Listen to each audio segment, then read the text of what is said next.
On 3 days, your mom was getting a little worried. Mom was worried? Well, she didn't have to be. Staying with a friend. Anybody I should know? No, I doubt it. My friend's an underachiever like me. So what brings you out here? Oh, I was just in the neighborhood, Magandang araw, mga ka-wisdom. Ngayon, bibigyang pugay natin ang buhay at karera ng isa sa mga haligi ng Hollywood, si Gene Hackman. Mula sa kanyang pagsisimula hanggang sa kanyang mga iconic na papel at ang malungkot na balita ng kanyang pagpanaw. Samahan ninyo akong balikan ang kwento ng isang tunay na alamat.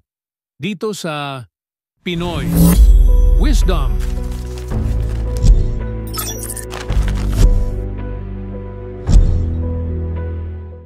Isinilang si Eugene Allen Hackman noong Enero 30, 1930 sa San Bernardino, California. Lumaki siya sa Danville, Illinois, kung saan naghiwalay ang kanyang mga magulang noong siya'y 13 taong gulang.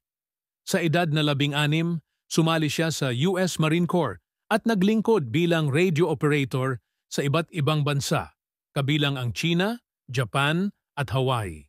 Pagkatapos ng kanyang serbisyo, nag-aral siya ng journalism at TV production sa University of Illinois.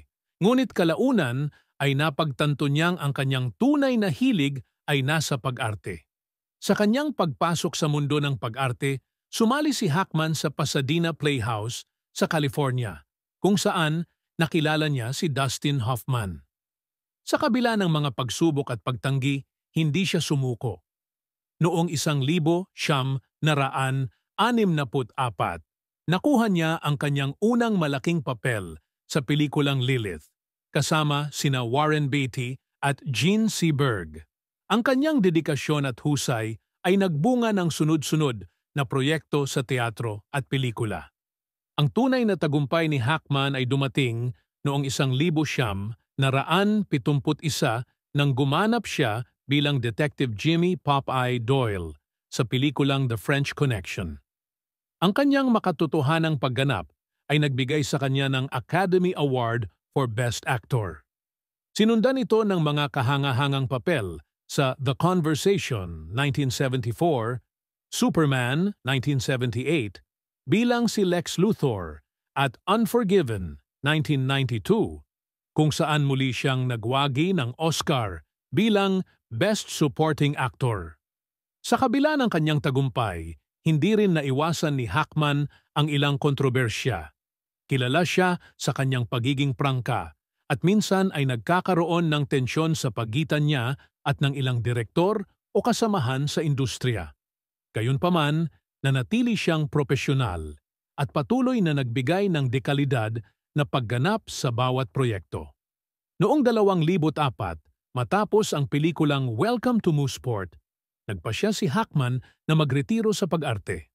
Sa kanyang pagre-retiro, tumutok siya sa pagsusulat at nakapaglathala ng ilang nobela. Namuhay siya ng tahimik kasama ang kanyang asawang si Betsy Arakawa sa Santa Fe, New Mexico, malayo sa ingay ng Hollywood.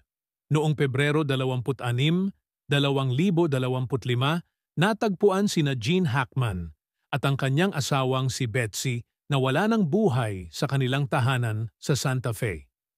Ayon sa ulat, si Betsy ay pumanaw noong Pebrero 12 dahil sa hantavirus pulmonary syndrome, isang bihirang sakit na dulot ng exposure sa dumi ng daga. Si Gene naman ay sumakabilang buhay noong Pebrero 18 dahil sa komplikasyon ng sakit sa puso at advanced Alzheimer's disease. Ang kanilang pagpanaw ay nagdulot ng lungkot sa industriya ng pelikula at sa kanilang mga tagahanga. Maraming personalidad sa Hollywood ang nagbigay pugay sa kanyang kontribusyon sa sining ng pag-arte. Si Gene Hackman ay maaalala bilang isang aktor na may hindi matatawarang husay at dedikasyon sa kanyang craft. At diyan nagtatapos ang ating pag-alala sa buhay at karera ng yumaong si Gene Hackman, isang tunay na alamat na nag-iwan ng hindi mapapantayang marka sa mundo ng pelikula. Kung nagustuhan ninyo ang video na ito, huwag kalimutang mag-like, mag-subscribe at i-click ang notification bell para sa iba pang kwento ng mga kilalang personalidad. Salamat sa panunood at hanggang sa muli, dito lang sa Pinoy Wisdom